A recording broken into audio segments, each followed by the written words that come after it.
Hey there, you beautiful badass. Welcome to the Keri Croft Show.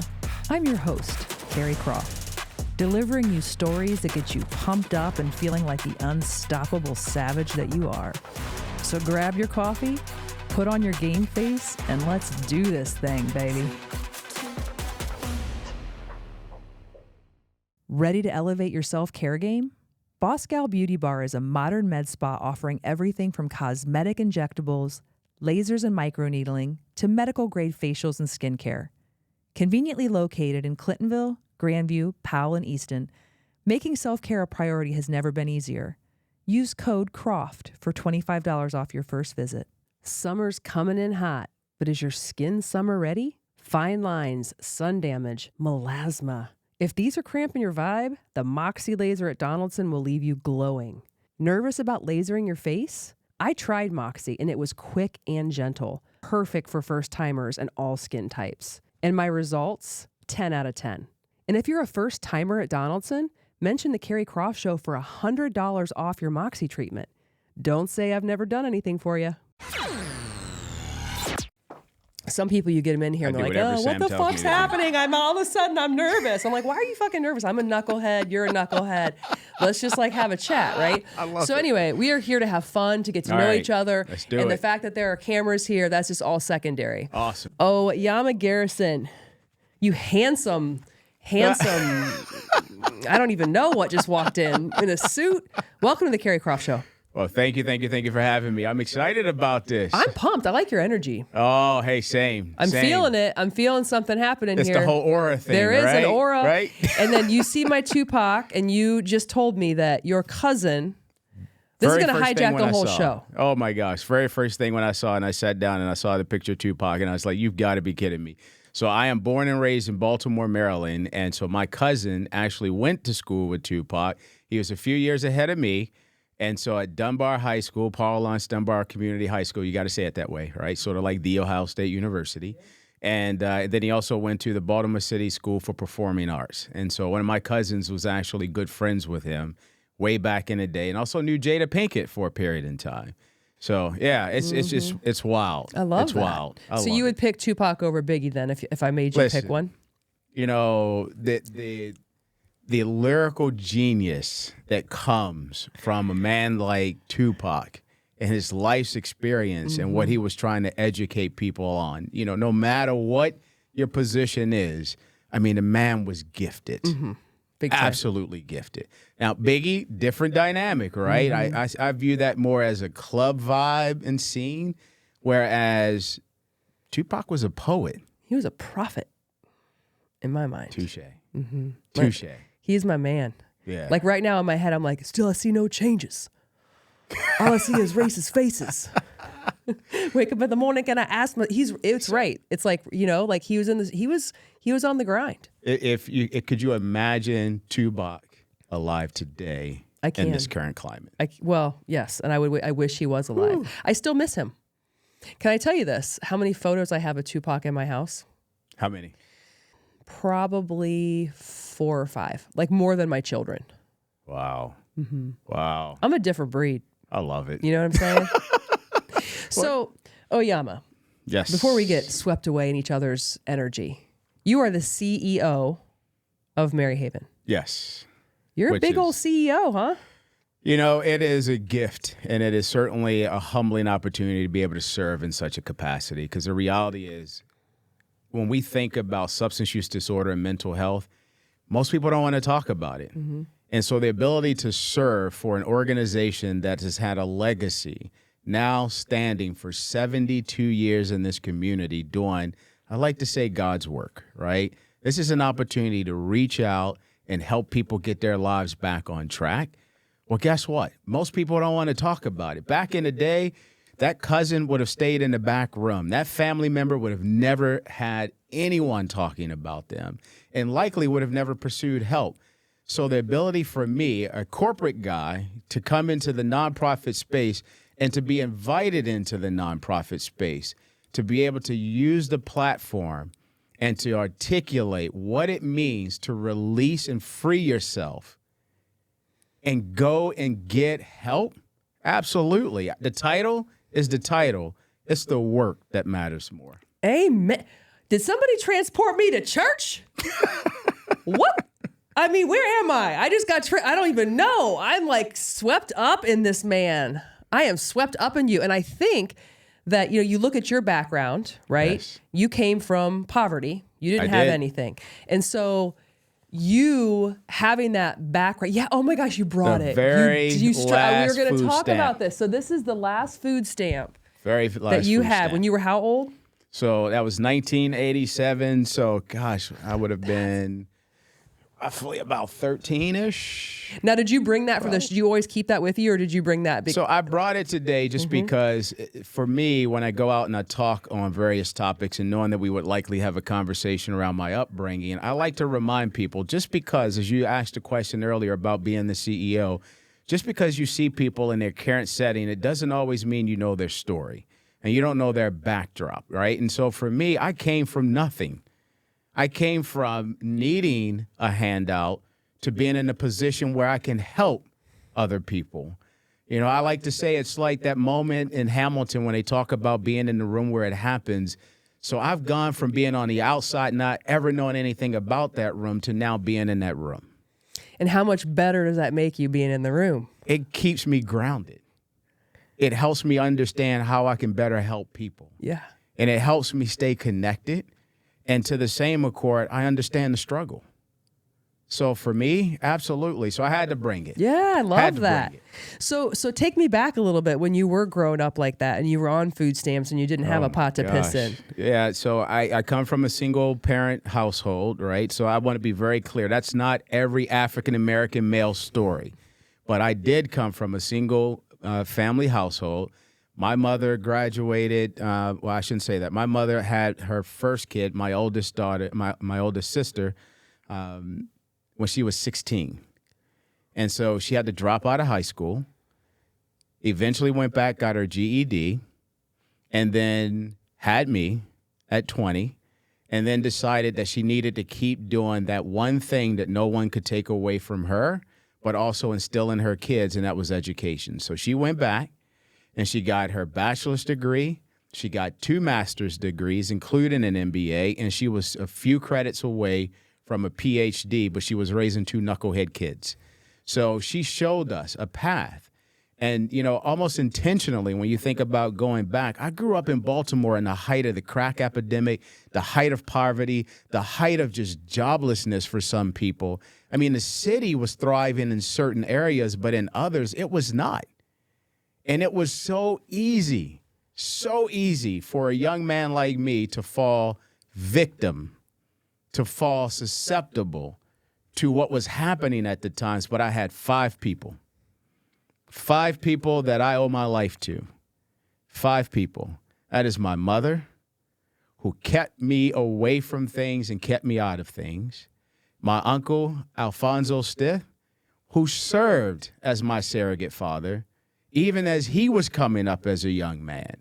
But he knew that he needed to make certain that his nieces and nephews had a positive figure, and he worked his ass off. And he showed us what it meant to be a man. And then my cousins, 2 of them, one who is here and one who is passed.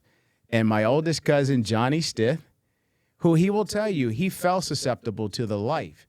But the one thing he saw in me, he said, you have a brain, and I will never, ever allow you to get involved in any of this. And if I hear anybody even try to pull you in, they're going to answer to me. And the same thing went with my cousin, Kerlenzo. And the 5th person actually was myself. And the only reason I say that, because if I didn't have enough belief and didn't have enough grounding and foundation, I still could have taken all those paths. And this guy you see sitting here today wouldn't be here. Could be locked up, could be dead. Who knows? Because I lost a lot of friends along the way. I love that you said myself, and I want to give you a little clap for that. That thing, like, I want to thank me, but people don't do that enough because we're not supposed to. It sounds like, oh, you can't, you're arrogant or you're this. I feel like there is such a lack, like everyone's so self-deprecating. You're the only person in the world that you can't get away from.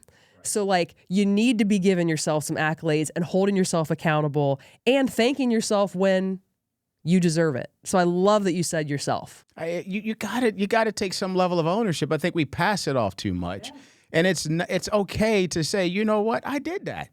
You know, I saw it, I seized it, I understood it, and it's okay. You do it without arrogance is the best way to describe it. Do you remember going to the grocery store and using food stamps? I do, and in fact, my mom would send my sister and I down there, and we'd have the book, and if you didn't have the book, you couldn't buy anything with the 5 and 10s. You could only buy things without the book with the 1. Were you so used to it, or were you ashamed? Or did you know where you're like, okay, we're different, like we're using food stamps? So depending on who was in the store, for the most part, I was a little bit indifferent to it because I was young and a kid, and it was kind of all I really knew. But then, yeah, there was actually other people who would tease us or tease others because they were using food stamps. And then it was later on I realized, well, some of them were using it too. So it was kind of like, why are you teasing me if you're using it? But it was that sort of that mentality at the time. But, you know, later on, I will tell you, as I navigated through middle school and high school, I was a bit more ashamed of it because I didn't want people to think that I didn't have anything, because my mom worked hard and she did everything she could to provide something for us. I mean, I've got countless stories. I mean, stories where I barely had good quality tennis shoes to put on my feet because mom had to pay the bills. And it was either pay the bills or try to put shoes on Oyauma's feet. And so I would wear tattered up shoes and get teased. But you know what? Here I sit today. And so, yeah, I mean, it was a bit of shame. But today I don't mind talking about it. And it wasn't simply because I moved up in corporate America. I started having this conversation when I was in college to help stay grounded. So, yeah. What did your mom do? So my mom was a financial aid assistant director over at Morgan State University and at Coppin State. Then it was college, now university. Okay. Because you had talked about carpal tunnel, about her getting like... Well, that was such a change. That was a game changer in her life and ours, because she, if you think about it back then, they measured you based on how many words you could type a minute, how fast, and I mean, like all of that stuff. And there wasn't a lot of support around these new things and dynamics that were kind of coming about, and carpal tunnel syndrome was one of them. And eventually her hands got locked up to the point where she could hardly use them. And imagine being a single woman at that time and you can't use your hands. Who's hiring you? What workers' comp are you getting? How do you support your family at that point? So it became challenging, and she worked through a lot of that along with pain that came in as a result of it. So, you know, kudos to her. She passed last year. It was a tough time. 2024 was a tough time.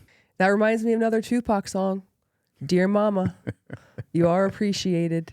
She laid a foundation of service for me that, and my sister, that we are forever indebted on. She would give food from her own pantry to people, give clothes that she knew others would need. She would provide free tax services to folk because that's what she was a CPA, so she could do that. She did all these wonderful things to just help out other individuals and their families.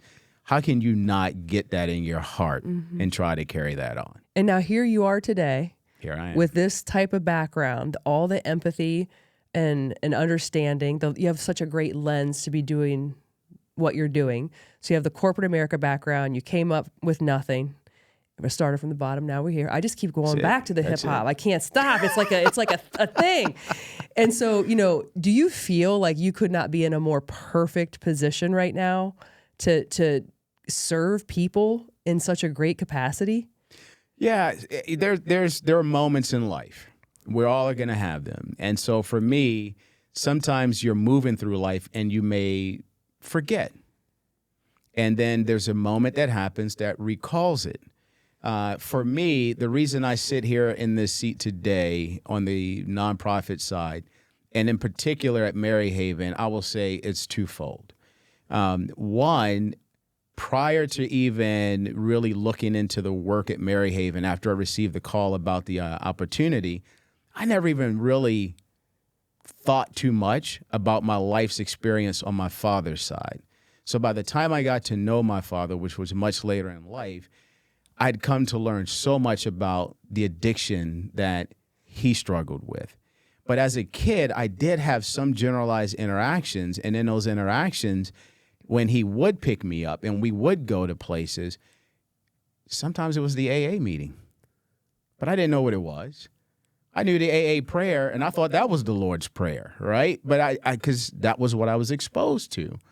And so his addiction around alcoholism and substance use primarily was the result of his service and getting injured.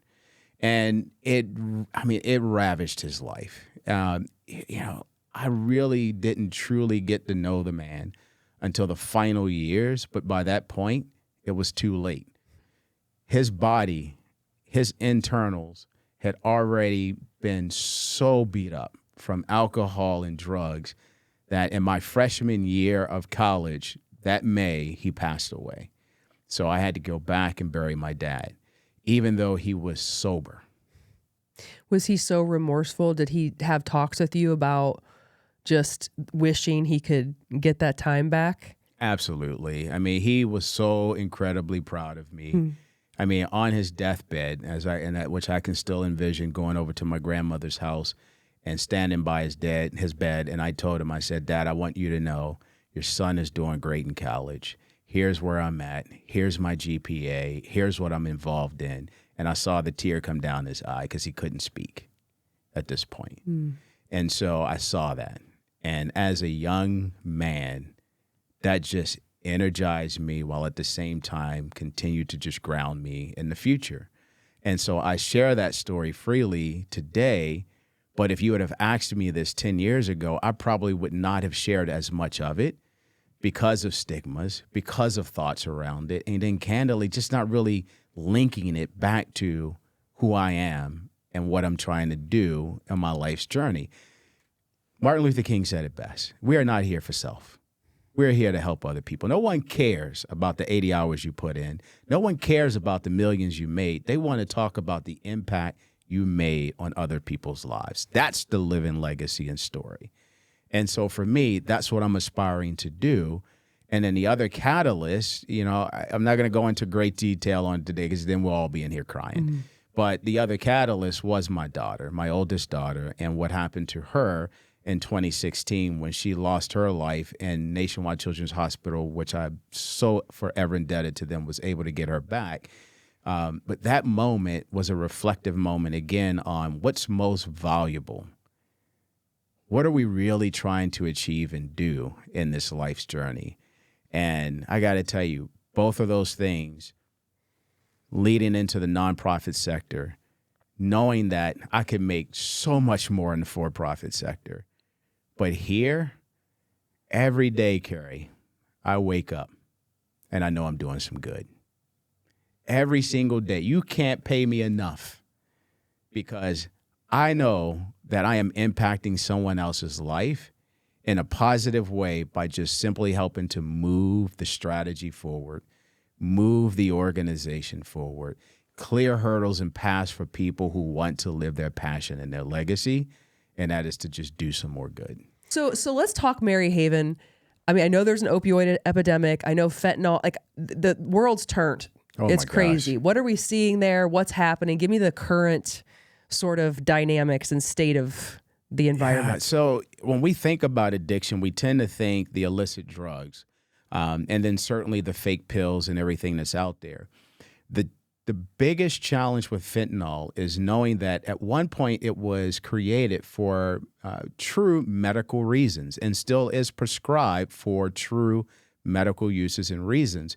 But the synthetic forms of it, the illegal and illicit forms of it, it's undetectable, it's odorless, it's colorless, its potency is so intense that the pen tip or the pencil head tip is all you need for most people to eventually experience what could lead to an overdose versus massive quantities of other types of illicit drugs.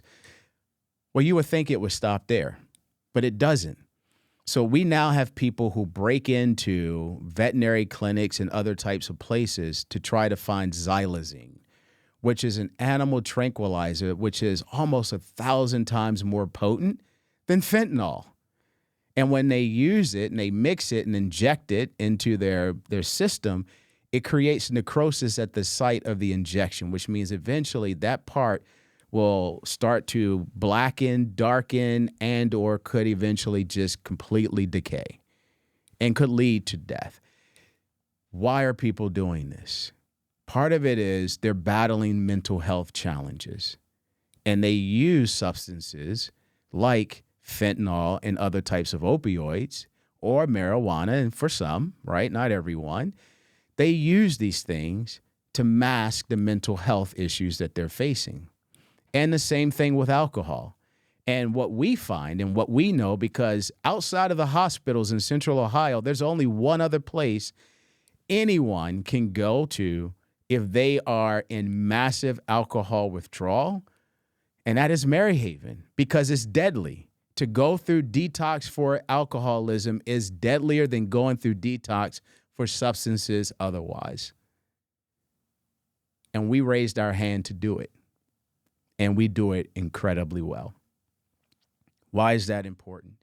We've seen a rise. We've seen a rise in alcoholism since the pandemic among all groups. But you know, the rise has been most significant with women. We're seeing crack cocaine and cocaine making a comeback. And our clients are telling us the primary reason is cheaper. In addition to heroin, but it's cheaper. These are the things that we're seeing. So fentanyl gets mixed into these pills. Fentanyl gets mixed into all kinds of substances. It's sort of like the supplier, it's killing their demand. So are we grateful for things like Narcan? Absolutely we are, because we know it's helping to save lives. But there's another side. There's a dark side to Narcan too.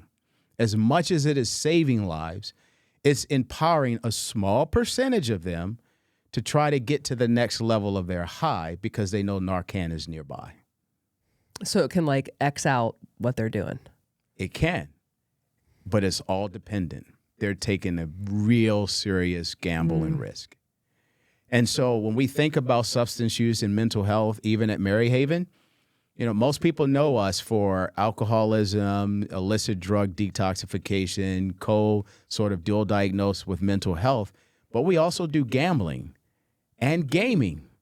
And so people who are addicted to just playing online racing games and all the other kinds of things, well, gambling, do you know since online sports betting has gone in, our call volume has quadrupled. We have people now coming in more for residential treatment because they have to completely detach themselves from their realities and their worlds. We've had people lose six figures, and these are not what most people, this is not the typical person you might think of that goes to Vegas. No, these are type A personality business leaders. These are unassuming individuals. And yes, it's even students who are losing it all. And the highest rate of suicide for any level of mental health and substance use is, guess which one? Gambling. Well, because if you lose that type of money, you kind of feel like is that why? Because like, oh my God, I just lost my whole savings, and you go into like a... Yes. It is all of the above. And it's also the shame and the stigma and everything that is associated with it. You know, if you can imagine having to walk back in and tell your family you just lost their house, or you just lost a job, or everybody's got to get out of here because that bookie is now coming for you. I mean, like, all of these dynamics are real. This is not fake. This is not a movie. This is not a syndicated show. This is reality. Our counselors at Maryhaven, we've been doing this. We were the first in the state. And we've been doing it since 2009. We're nationally recognized for the work that we do around gambling, treatment, and recovery, and prevention, because we do a lot of education around it. But once you make the tools more accessible and easy, my gosh. So the whole mental health component, I mean, you guys have really talented counselors, and like, what would you say about, what comes first, the chicken or the egg? And I know it's different for, it's different for different people, but it's like, well, am I mentally unwell and that's why I'm using drugs, or I'm using drugs and it's making me mentally unwell? It's like this whole Rubik's Cube to try to figure out. But you guys are like doing such a great job of trying to help people parse out like how to become mentally well. That's a great question, and I will tell you it's so unique for every individual. You could be so mentally stable and go to a party and did not know that someone put something in your drink or put something in that cigarette or put something in that pill, and the next thing you know, your world has radically changed. You may not know that when you went to that party and you picked up that beer or that spirit in that glass and you took that sip, you may not have understood, because maybe no one told you, that in your lineage there was alcoholism, and therefore you were predispositioned genetically, where all it could take is that very first sip, and now you're addicted. So these things are prevalent. You may not know that you were already born with some level of a mental health issue and or put in an environment and or the result of some trauma. Now here you are battling it. Imagine being a teenage young lady who gets raped. She's going to wrestle with that. Her life could have been great up until that moment. And for some of them, what do? They start to turn to other things to try to calm the noise in their head. So there is no one answer. It's the chicken and the egg in some respects. And trying to figure out, how do you get to that? Because the most important thing that our counselors do is try to get to, where's the catalyst? Because if you don't get to that, you will eventually repeat it. So how do we identify it? How do we recognize it? And now how do we work through it and start getting your life back on track? I mean, we've had a number of incredible stories of people who have come through who hit rock bottom and then years later come back and say, well, I hit rock bottom again. Well, did they hit their real rock bottom? Because relapse is real. On average, it takes people 7 times before they kick the habits. 7 times. Our counselors are gifted. We're gifted. Grateful to be able to provide the services since 1953, starting with women who in the 50s, the 40s and 50s, a radical notion. The nun said we need a place where women who were battling alcoholism could go and get care, because the community said, that's not an issue. Oh, heck yeah, it was. And it grew and grew. And so here we are today. And I bet the demographic in there, because you'd like to think, you want to like push, like, oh, it's not, I'm not that. Like, that's for other people. That's for like a different population. I guarantee there's women just like me in there. That's it. Men just like you in there. I mean, that's absolutely. We want to kind of create a narrative in our mind of, that we're protected or something. Stress and inflammation take a toll on your body and your wellness. Relax, restore, and rejuvenate at Panacea Luxury Spa Boutique. Book any service of $100 or more and enjoy 2 hours in our luxury amenities. Unwind in our Himalayan salt saunas. Recharge in our wet retreat space with a eucalyptus steam room, hot hydrotherapy pool, and cold plunge. Then drift into deep relaxation with our hanging loungers. What's your panacea? We'll help you find it. Listen, nobody loves laundry day. But thanks to the Fluff, laundry is officially off your to-do list. Just schedule your pickup on the Fluff app, toss your dirty clothes in any bag you've got, and leave it on your front porch. The Fluff handles the rest, returning your laundry fresh, folded, and in our reusable vinyl bag in just 24 to 48 hours. Flat rate pricing means you stuff the bag full, and yes, pickup and delivery are totally free in Central Ohio. Use promo code Keri for 20% off your first order. P.S. Ask about our monthly subscription to keep life simple and your laundry done. Who says you need a special occasion to feel like a celeb? I mean, stress is real. Life is busy. And your scalp? Yeah, it deserves some love too. That's where Headspace by Mia Santiago comes in. Treat yourself or someone who deserves it to a luxurious scalp treatment and a killer blowout or cut, because nothing says main character energy, honey, like a fresh style from celebrity stylist Mia and her team. And because we love a good deal, mention the Keri Croft Show and get 20% off your service or any gift card for somebody in your life that you love. Headspace by Mia Santiago, because great hair days shouldn't be rare. You know, there used to be the saying 6 degrees of separation. I emphatically go out and say that does not exist when it comes to mental health and substance use. I'd tell you it's probably less than 2.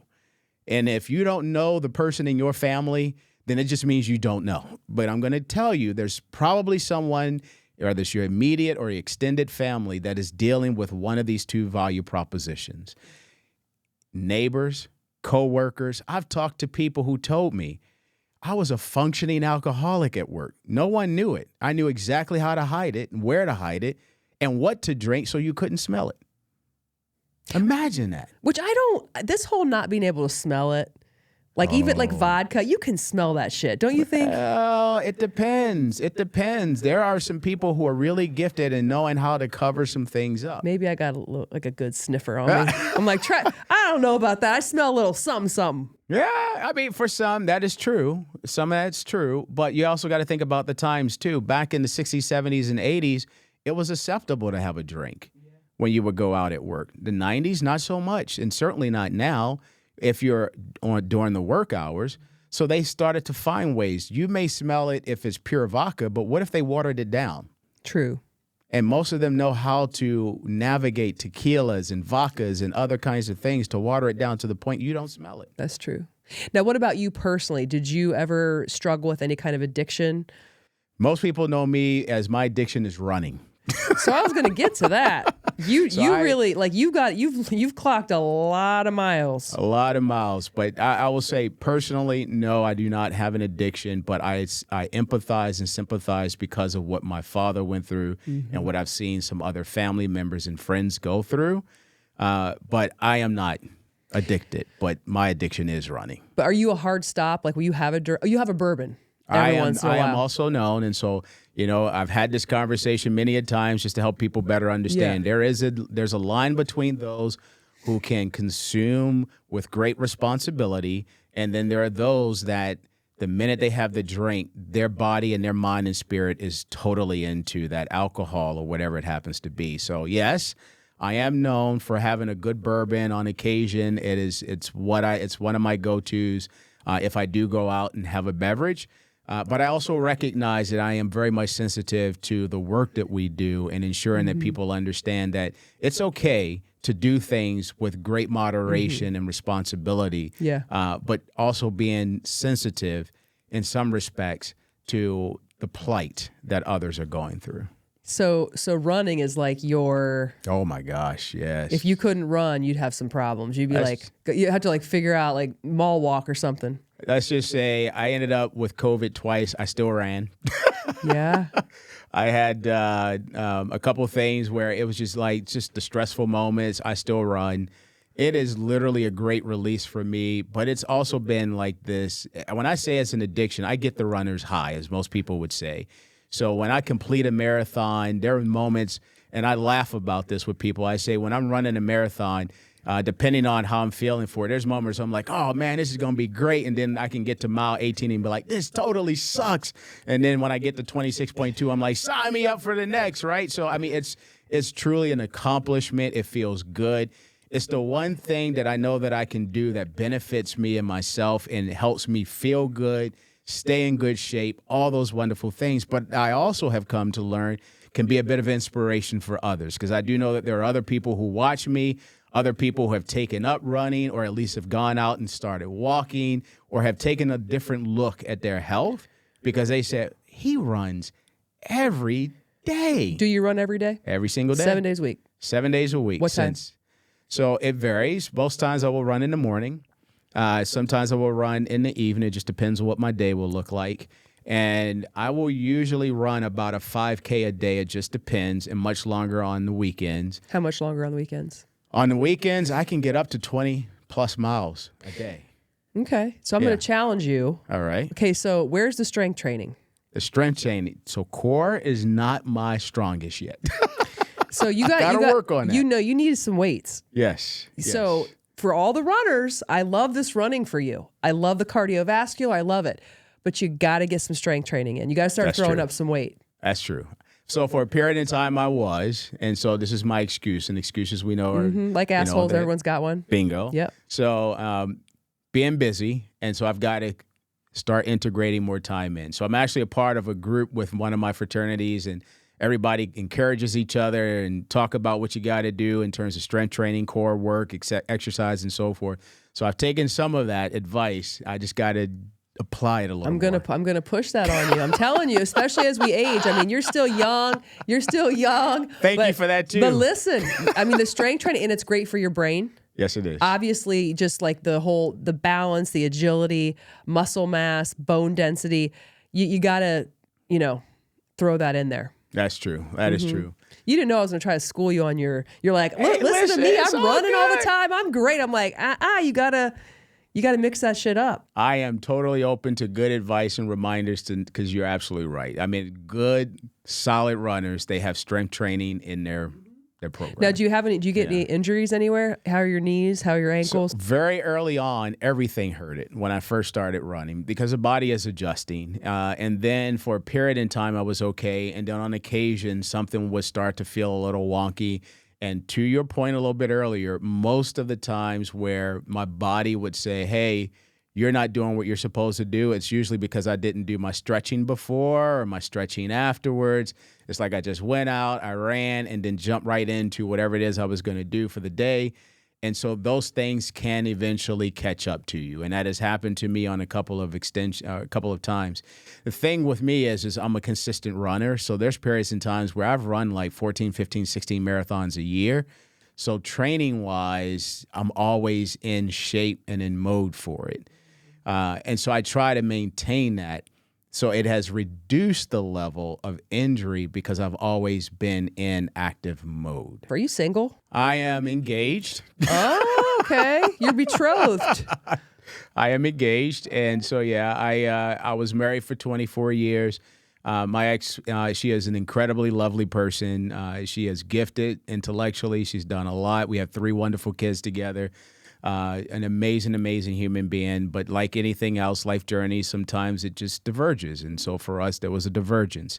And so since then, I have met an incredible woman. She is also, I will call her co-CEO. So she runs another nonprofit here in Central Ohio. Okay. And does she need to remain nameless? No, she doesn't. Rachel Lustig. I think most people know. All right. So yes, she is the CEO over at Lutheran Social Services. And I decided, or we decided, I guess, or God decided. So I am back in the child business again. So we have a 3.5, soon to be 4-month-old. Okay. So all right. Ava. So, I love that for you. So, child number 4. When are you getting married? So working through all of that. Okay. So, well, yeah, TBD. You have a young one, so that kind of puts all the wedded bliss to the side for a little bit. Good for you. That's incredible. So it's a blessing to be a blessing. It's all the wonderful things, and so I have a 19-month-old. Do you? Mm-hmm. Oh, and congrats to you. And a 6.5-year-old. Awesome. Girls, boys? A boy and a girl. Oh, okay. I'm in the thick. You're in there. Okay, think about this before we end the Maryhaven conversation. Any other points that you want to make sure we put out there about the business or what's happening in the world with mental health and all of that? So the only other thing that I would share relative to Maryhaven, just so that people understand, is that we are Ohio's oldest, largest, and most comprehensive behavioral health care provider, period. And I say that we've been recognized by Newsweek on a national stage because we do substance use disorder, mental health, and we work with the homeless population. So we have in the entire Midwest, we have the only diversion program where instead of police officers taking individuals down to the county jails or down to the city jail, they bring them over to us and we take care of them to get them detox off of alcohol. So can you imagine that? Yeah. I mean, what's going on with the homeless population too? This is unprecedented times. What we're looking at and what we're seeing with sheltering needs are just compounding, and the pressure that exists out there for domestic violence shelters, for just general family shelters, for women who are single with kids shelters, for men who are in need of shelters, youth. We have some of the best youth sheltering systems, I would say, in the country, but we are all squeezed right now. We are under tremendous amount of pressure with resources and needs. The community will see some homeless camps. They will see some individuals. But what you got to understand is they're also in places that you don't see. And it's not just under bridges and in camps. Some of these folk are couch surfing. And you may go, well, that's not homeless. Yeah, actually it is. Because they're living in environments and situations that are very tenuous at best. Or they are sleeping in some of the most deplorable conditions. And what we're trying to do is give them a sense of a place where they can find some hope and find outlets and start to get their lives on track. There are people living out of their cars. They're what we call the working homeless. They can't afford where they used to live because the landlord took their rent from $600 a month to $1,800 a month. And they're like, I can't afford that. One of our city council members talked about her very own experience of having to do that. So this is real. And it's not just an urban issue. Maryhaven serves 78 of Ohio's 88 counties. We see homelessness in rural America. People who sleep out in the woods. People who sleep in broken down cars. People who find places just to lay their head for the night because that community may not have an active sheltering program. Do you know there are still 8 counties in Ohio that do not offer sheltering? No. And why? Just because no one's like got time to do it, or like resources? Unfortunately, it's some people, some places, some communities don't think it's an issue. And in some areas, they may perceive that to be right because the numbers may not suggest it. The numbers don't suggest it because those people have found places to go, which is usually in the woods, and they're not being counted or they're not reporting. And so therefore you don't see it. But yeah, it's there. It's very active. And we work with the homeless. We actually partner up with the Community Shelter Board, Adam H. Franklin County, Adam H. boards throughout the entire state. And for our diversion program, which we've had other cities come in to try to figure out how to replicate, for our diversion program, we've had about a 45% placement success rate. That is phenomenal. That means for those homeless individuals who come to our engagement center and they're intoxicated and they're in need of help, we've been able to help that percentage of them go out to find rapid rehousing or permanent to supportive housing, getting them off the street. Now, the days and the time length has increased. If we had this conversation about 6 years ago, I would say we were able to do that in under 27 days. Today, it's taken on average 120 plus days to find housing. So Maryhaven is a gift. It is a jewel. It is a landmark. It is a staple in this community. The folk that work at Maryhaven care. They show up every day with their experience and their passion to help other people. We serve more than just substance use and mental health. We have the homelessness. We work with youth. We have kids in our program battling substance use and mental health under the age of 5. And no, not all of them were born that way. How does that happen? I'd hate to say it, but let's just face it.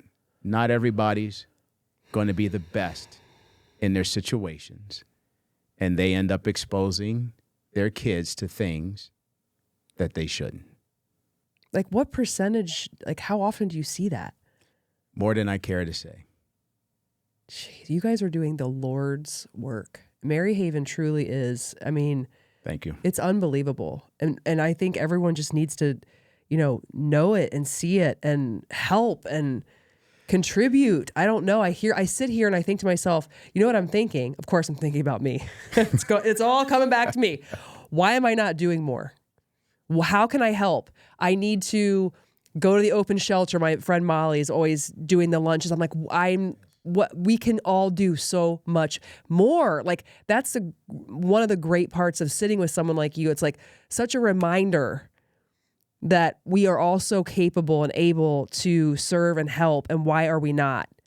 Keri, I'm so grateful that you brought that up, because the reality is people tend to think, well, you're a fee-for-service organization, you're billing Medicaid, you're billing insurance, they'll be able to reimburse you. And the reality is we get pennies on the dollars in terms of total cost structure that comes back. In fact, it has been a struggle to be able to keep up, because we are a safety net organization, which means we don't turn anyone away regardless of their ability to pay. So we end up having to eat that debt and have to go out and find ways to fundraise to offset that debt so that we can continue this journey and provide these services, because it's not going away.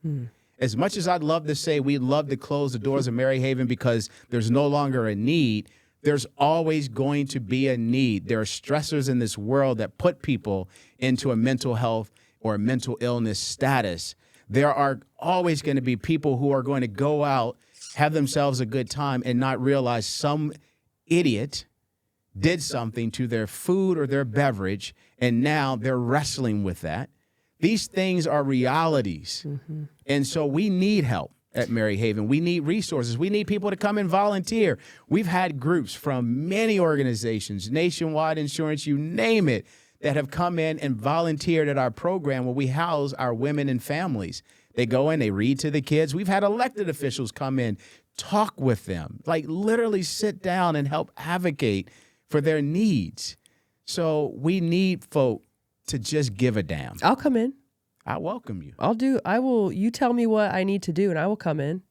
We welcome you. Come and talk to them. Yeah, I would love to come and talk to them. And I think we need to put that out too, about like, how can people help? Because I know that it's not for a lack of people caring. I know there's a lot of us in this community alone that I've had the honor to be a part of. People care a lot. I think it's just putting the things in front of them. Like, here's what you can do. This is how you can help. Absolutely. We've had some remarkable people come through, see the facility, talk about the work that we do. And because this person had shared it very publicly, I'll share it as well. We've had a billionaire in our state actually come through the facility. And he talked about his own travels with addiction. And you know, he literally said, if I had known more about Maryhaven, I would have just come here. Because when I look at and I see what you all have done and the services that you're providing, there are places that we've paid to go, talking about himself, where it was $40,000, $70,000 a month. Yes, you got the private chef, you got the private doctor and all those things, but that was it. And but did they really dig in and help really reset you as a person? You all care. And you set up the system to show that you care. And he's like, I would have paid gladly to come here. And so he's working with us to help us as we start thinking about more outreach with this work. But that doesn't mean people need to stop. He's just simply saying, how can he help by being what you just said? How can he come in and be an advocate? How can he come in and just talk with people, be a sponsor for those that have already been down that journey? Put me on the roster. Thank you. I'm serious. And I already have an idea what I can do. Awesome. Okay. Anything else before we wrap up this? I mean, I could sit with you for at least a day. You know, we started this by talking about being a servant leader, and being a CEO, and all these wonderful things. And I come back to the humble sort of position around this. I wouldn't be sitting here, be it for, but not for those five, right? What I also share is, in this journey, much like anything else, when you're trying to do good, there's sacrifice. We all have to sacrifice, whether it's your time, whether it's the parties, whatever it is, you're going to end up sacrificing something in order to be able to better your position. My assumption is, Keri, at some point in your journey to get to where you are doing this incredible work, you've had to sacrifice something. We all do. I went and sacrificed to go back to get my MBA, and I did that in part because of another gentleman I will call number 6. There was actually 7, but I'll call number 6 right now, and that's Eskel Curl. So Eskel Curl, for those out there in the world at State Farm, knew this man as just being just such a genuine leader. Like, he cared. I worked at State Farm for 10 years, and the culture and the motto at the time was all about the people. And how do you empower the people and get them going? Because if you can enrich their lives, they will enrich the policyholders' lives and the agents' lives and so forth. And so when I was there, I was a bit courageous and bold at various times. And in about 1999-ish, I went to Eskel. I saw him walking down the hall one day. And I mean, he's a stately figure, always dressed in a suit. I mean, like one of those people you go, man, when I grow up, I just want to be like him, right? And I stopped him in the hallway, and I took a very bold moment, and I said, Eskel, one of these days, I want to be where you are. I want to be in the seat that you sit in. Now, hearing that from someone that's on, we'll call it the lower end scale of the spectrum in the organization, he could have taken that any direction. But Eskel looked at me and he said, Oyauma, which I was surprised he even knew my name. Because I didn't have it. 100% he knew my name. He said, Oyauma, if you want to be in the seat that I sit in, you have to learn the language that we speak in the boardroom. And that was it. And I took that and I said, you have got to be kidding me. So basically, I slept on it for a little while. And what he said was, you've got to learn to speak the language of business. Because in the boardroom, they're not talking about the claim and the execution of Ohio Revised Codes on the front lines. They're talking strategy and vision and economics and implications of what happens in the economy and all these things, and how that impacts the business and the competitive landscape. And so it was in that moment that I decided I needed to go back to school. And I kept thinking to myself, how in the hell am I going to make time for that? I'm working full time. At the time, my wife was in school full time, going off studying to be a dentist. I mean, like all of these dynamics. And I was like, there's just no way. And then I was like, well, you know what? My mom did it. She found time raising 2 kids. Surely I can create the time, but there's a sacrifice. I've got to give up some stuff. And I did. And so I went back, got my MBA at Franklin University, which I highly, highly encourage people to explore. And in about 18, 20 plus-ish months, I graduated and walked across that stage with my MBA, paid for it myself. And I will never forget, because after I got it, I went to Eskel's office after I got an appointment, and I went in and I thanked him. And I said, I'm grateful for the fact that you told me that, because now I've had the unique experience through my program at Franklin. I put together business plans. In fact, I put together an expansion business plan for the solder wood making company to go to take their product to Australia, because at the time they were not in Australia. The company actually wanted my business plan. That's how incredibly thoughtful it was. And my company at that point, State Farm, took note of that, and my career started taking off. So it's moments like that that make a difference. It's moments like that where people can share a word with you, a reflective, and you never know what fire it ignites or where it leads you in life. But I've taken that to heart to say, if I ever found myself in those unique moments, to use it wisely. And I say the lesson there, too, is seizing an opportunity. Oh, my God, yes. How many people would have had the balls to stop the guy in the first place? I mean, that's my message out there. Like, listen, like, seize your opportunity, man.